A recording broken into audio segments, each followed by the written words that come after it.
Last week I talked about Oreos, the cookie, and then I realized afterwards that that could have been the name of the kitten that I rescued from the street. Several videos back, I talked about how I had a new kitten named Clarity, and he still is, he's still alive, but I'll explain that in a second. He's Oreo colored, where he has a dark brown gray top, and his underneath was white, so I could have named him Oreo. I named him Clarity, and his name now is Linguini, like the pasta, and that is because he has a new home.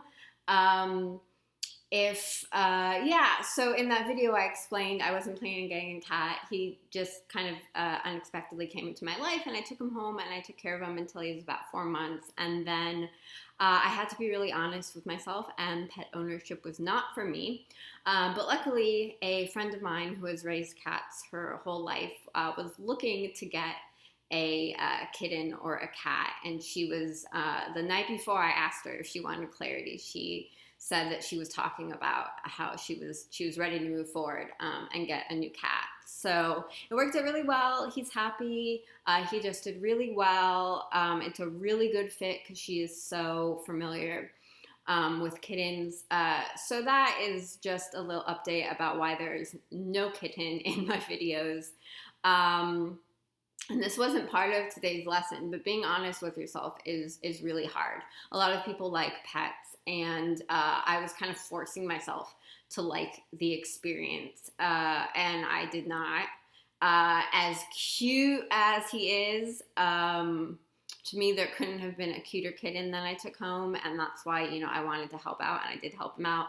I took really good care of him. I gave him really good care, and got him up to being healthy because he was starving on the street, and he only weighed 11 ounces. He was about at least a pound underweight when I got him. I'm just making excuses right now about the good job that I did. But today's video is a lesson that I got from having him, because when I thought my days were full before I had a pet, and then they became much, much, much, much, much more full.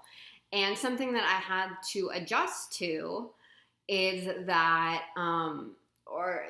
the title of this video is inspired by, is I didn't have time to be like afraid of anything. I have a lot of ways that I like to do things. I have a lot of cleanliness things that I like, and I had to let it all go. Not all of it, but because I did keep up a lot of it, and that's partially why it was hard for me, because I did keep up a lot of the cleanliness things that I like, which was extra work, and extra, went into making my days much more jam-packed in. But I still as much as I kept up that stuff, I still had to let a lot go.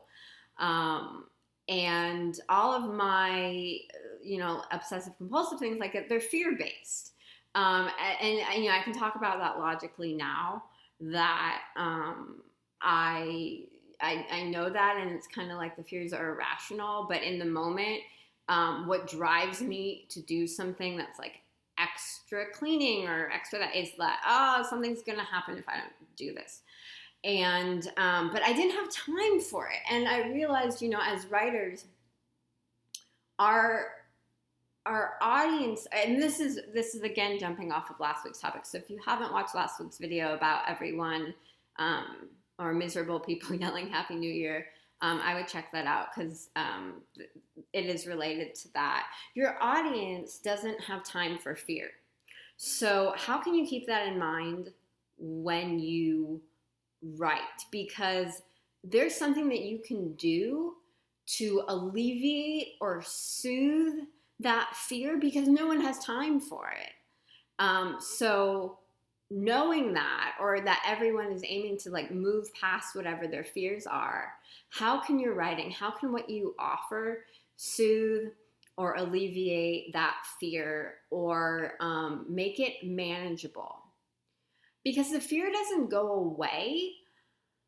It's the idea of working from the space of no one has time for fear. Like, that's what I kind of had. My fears, and when I was doing all the cat stuff, they didn't go away, but I didn't have time for it. So I had to find the solutions where I had the momentum and I was just in it. I was just in it. So how do you inspire your audience to be just in it and to realize that they don't have time for fear either? They just have to do it. And the same way, if you're putting off a project that you want to do, a writing project, a video project, an audio project, any types of the content spaces that I talk about, the fear isn't going to go away, but you have to work from the space of, or have the attitude or the mindset of, no one has time for fear. We just have to do. So it's two parts. One for yourself and your own projects. And the second part is, how does your writing help your audience know that there's no time for fear with whatever they are dealing with, and they just have to work in it, and they just have to be in that space.